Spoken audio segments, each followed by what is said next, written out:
ಬೃಹತ್ ಬೆಂಗಳೂರು ಮಹಾನಗರ ಪಾಲಿಕೆಯಾದ ನಂತರ ಈಗಾಗಲೇ ನೋಂದಾಯಿಸಿಕೊಂಡ ಖಾತೆಗಳನ್ನು ಎ-ವೈಯಲ್ಲಿ ನೋಂದಾಯಿಸಿಕೊಳ್ಳತಕ್ಕದ್ದು ಹಾಗೂ ಹೊಸದಾಗಿ ಭೂ ಪರಿವರ್ತನೆಯಾಗದ ನಿವೇಶನಗಳು ಹಾಗೂ ಕಟ್ಟಡಗಳಿಗೆ ತೆರಿಗೆ ಪಾವತಿಸಿಕೊಂಡು ಬಿ-ವೈಲಿ ನೋಂದಾಯಿಸಿಕೊಂಡು ನಮೂನೆ ಬಿಯನ್ನು ವಿತರಿಸಲಾಗ್ತಿತ್ತು ಹಿಂದೆ.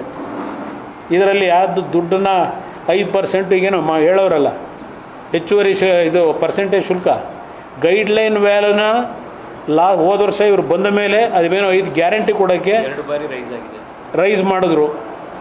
ಗೈಡ್ಲೈನ್ಸ್ ವ್ಯಾಲ್ಯೂನ ಆಸ್ತಿ ತೆರಿಗೆನೂ ರೈಸ್ ಮಾಡಿದ್ರು.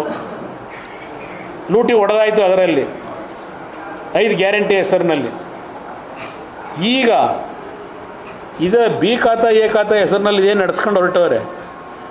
ಇಲ್ಲಿ ಮುಖ್ಯವಾಗಿ ನೀವು ಗಮನಿಸಬೇಕಾಗಿರ್ತಕ್ಕಂಥದ್ದು, ಯಾವುದೇ ಮುನ್ಸಿಪಲ್ ಕಾಯ್ದೆ ಅಡಿಯಲ್ಲಾಗಲಿ ಅಥವಾ ಬೃಹತ್ ಬೆಂಗಳೂರು ಕಾಯ್ದೆಯಲ್ಲಾಗಲಿ ಎ ಖಾತಾ ಬಿ ಖಾತಾ ಎನ್ನುವುದು ಯಾವುದೇ ಅಂಶಗಳು ಇರುವುದಿಲ್ಲ.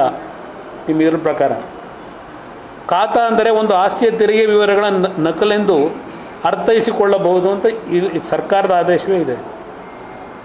ಆದರೆ ಇವರು ಯಾವುದೇ ಕಾಯ್ದೆ ಅಡಿಯಲ್ಲಿ ಖಾತಾ ಎನ್ನುವ ಪದವಿಲ್ಲದಿದ್ದರೂ ಸಹ ಸಾರ್ವಜನಿಕರಿಗೆ ಎ ಖಾತಾ ಮತ್ತು ಬಿ ಖಾತಾ ಎಂದು ಗೊಂದಲವನ್ನು ಉಂಟು ಮಾಡಿರುತ್ತಾರೆ. ಇದು ಆಗಿರ್ತಕ್ಕಂಥದ್ದು.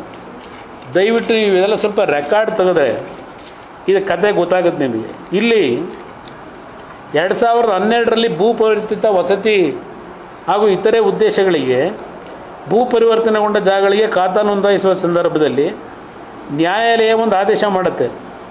1 ಚದರ ಮೀಟ್ರಿಗೆ 250 ರೂಪಾಯಿಗಳಂತೆ ಸುಧಾರಣಾ ವೆಚ್ಚವನ್ನು ಏಕನಿಕ ನಿವೇಶನಗಳಿಗೆ ಪಾವತಿಸಿಕೊಂಡು ಖಾತಾ ನೋಂದಾಯಿಸಿ ಎ ಖಾತಾ ಎಂದು ನೀಡಿ ಅವುಗಳಿಗೆ ನಕ್ಷೆ ಅನುಮೋದನೆಯನ್ನು ನೀಡ್ತಕ್ಕಂಥದ್ದಕ್ಕೆ.